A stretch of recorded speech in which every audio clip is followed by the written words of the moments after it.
He had to lift his t-shirt to show them that he'd been stabbed. And his words to them guys was, "I've been done, help me." And that has been taken away for what? For what? They took my baby away for nothing. This knife is destroying not only their lives, but it's destroying the life of others. It could be them, I'm standing here saying this, and it doesn't need to be that, yeah? Because, you know, it's not worth it. Stefan was like my best friend. So to lose someone that I was with every day, who basically lived with me and helped me raise my son, it's something you can't explain. The whole being of me misses him. I miss him with every breath.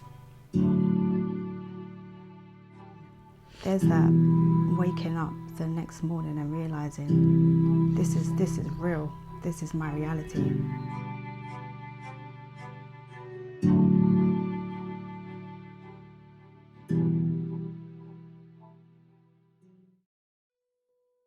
My name is Karen Michelle McPhillips. I'm the mother of a victim of knife crime. My son's name was Jonathan James McPhillips, born on the 28th of May 1988 and sadly passed away on the 28th of February 2017.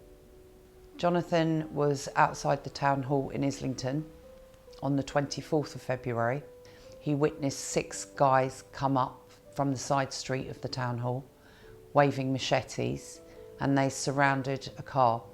As they approached that car, 4 people jumped out of that car, leaving 1 person in the back of the car. As that person got out driver's side of that car, he got stabbed in the backside, and JJ approached because he recognised him. It was his mate's son. As JJ approached, JJ got stabbed once where they broke his 2 ribs, took out the pumping valve of his heart and nicked his left lung.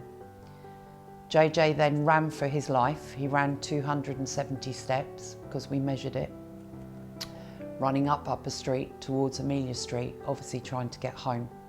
But as he got outside B@1 nightclub, JJ collapsed and asked for help from the door staff there. Stefan had a future. He had a future. He was a good boy. He was so loving. The best son anyone could ask for.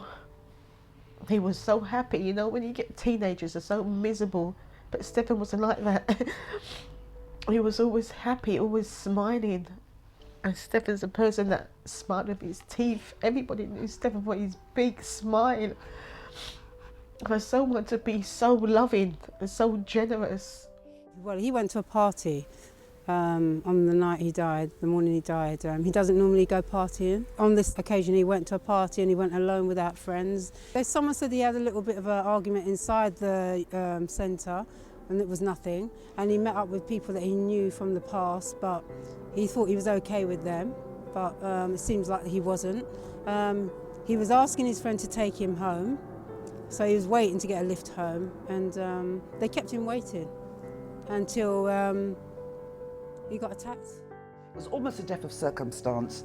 Jordan didn't need to die. He died for such a silly reason, over a petty argument with somebody that he didn't even know.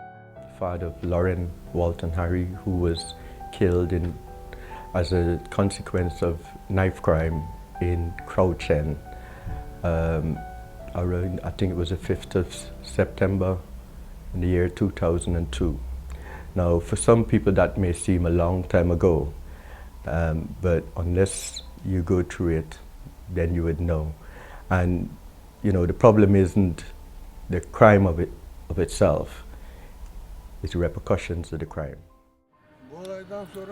After this incident, my life changed completely. I'm very unhappy, feeling very down, and I have to live the rest of my life without my son being around me. Shaquan went out with two or three of his friends one night, They decided to take him to some party of one of their friends' girlfriends, and he didn't really like the scene and was leaving the party, heading home, when the brother of the said girlfriend ran after him and stabbed him in the chest and ran off. So he died literally on scene that night.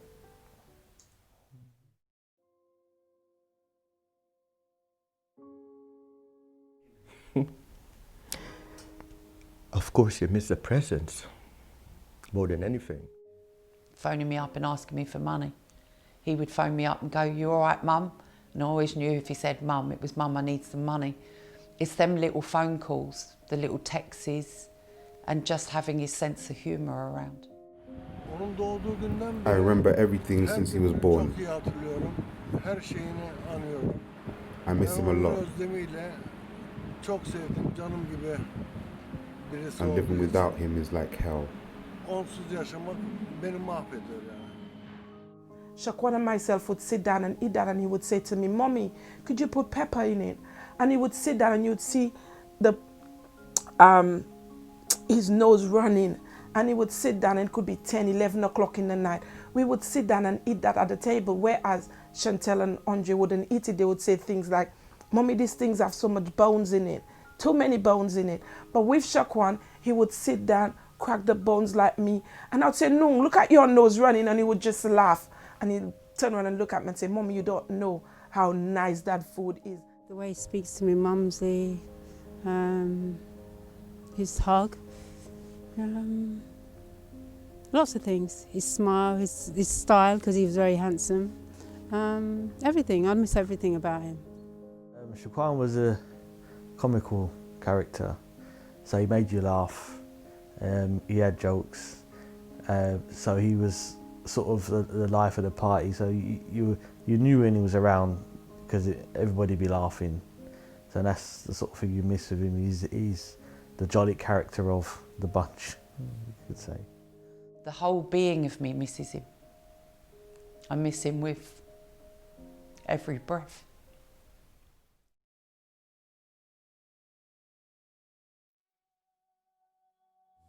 It's changed quite a lot because obviously I haven't got a son now. I've just got my girls. They miss him as well. It's changed a lot.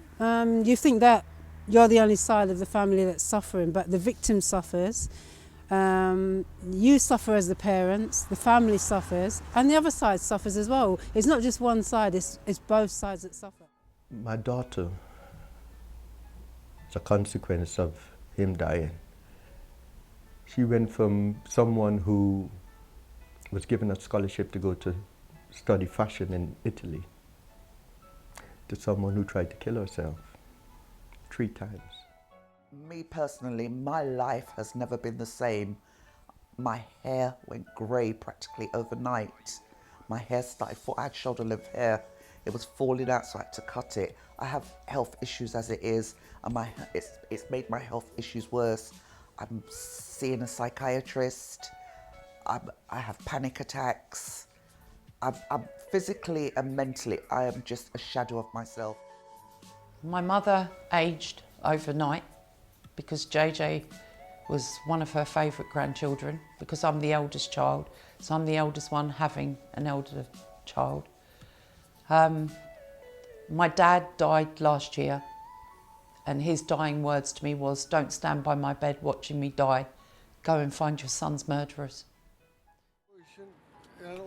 This incident affected our lives deeply, as if our lives have ended and we're waiting for the last day to arrive. We don't have any hope. We're in different ways, because I have a younger son, 8-year-old, who was very close with my brother, and to have to support him and then support myself is very heartbreaking, and it's kind of taken me out of my social life a bit. I'm not as social as I used to be. I'm not as confident. Like, I'm very taken back, because Stefan was like my best friend. So to lose someone that I was with every day, who basically lived for me and helped me raise my son, It's something you can't explain.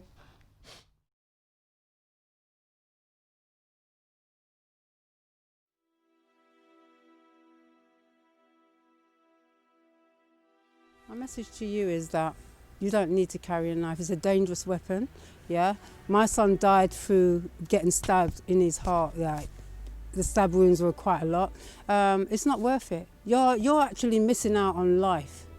You stab someone, you're going to get arrested, you're going to go to prison or a young offender's place. You're only going to miss out on life. You're not going to have a next generation in your family because your generation's already stopped there because you've committed that crime. This knife is destroying not only their lives, but it destroying the life of others, family like myself. So it would be better for them to choose what is important, which is an education. I know it's hard, I know it's difficult, but choose that education and not the knife. If you love someone, if you love your family, you've got family that you love, you have to think about them because it's going to affect them as well. It's not just about you being in prison, it's going to affect your family. And it's just broken us. A lot of you come from good homes, so where has the system gone wrong? Where have you gone wrong that you feel that you need to carry a knife to be someone decent? Do you not want to have an education? Do you not want to make your parents proud? How do you think your parents feel when they have to go and stand up in court and watch you be declared a murderer and go to prison? What impact do you think that has on your parents? Because I'm sure that you have good parents. Because if that ever happened to me, I don't know what I would do if any of my children were a murderer. Is it worth it? What they do is wrong. And it's not just upsetting them, it's upsetting their whole families. It's upsetting the parents, siblings. It's wrong. Knife crime or any sort of crime, it doesn't only affect yourself. It affects your family, your friends, and anybody around you. So where you're carrying a knife and you think, okay, I've got the knife, but if you get injured or you injured somebody, you then end up in jail or you end up dead. And then your parents have to go through what I've gone through. Your friends have to go through what we've gone through. And it's not a nice experience. So my advice to you is to put down the knives, try and stay on the right path. If you do meet up with somebody that wants to do you something, tell somebody. Don't keep it to yourself.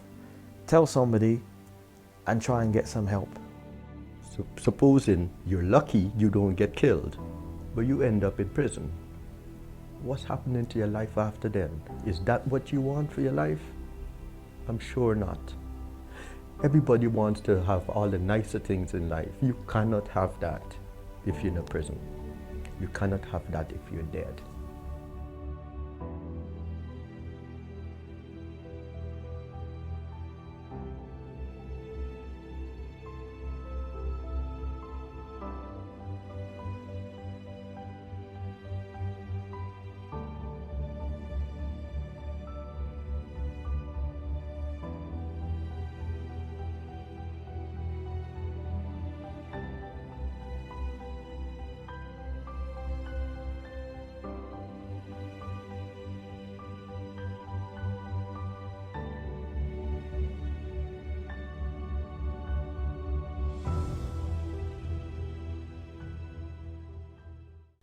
For more support and advice on knife crime prevention, visit www.islington.gov.uk/FIS.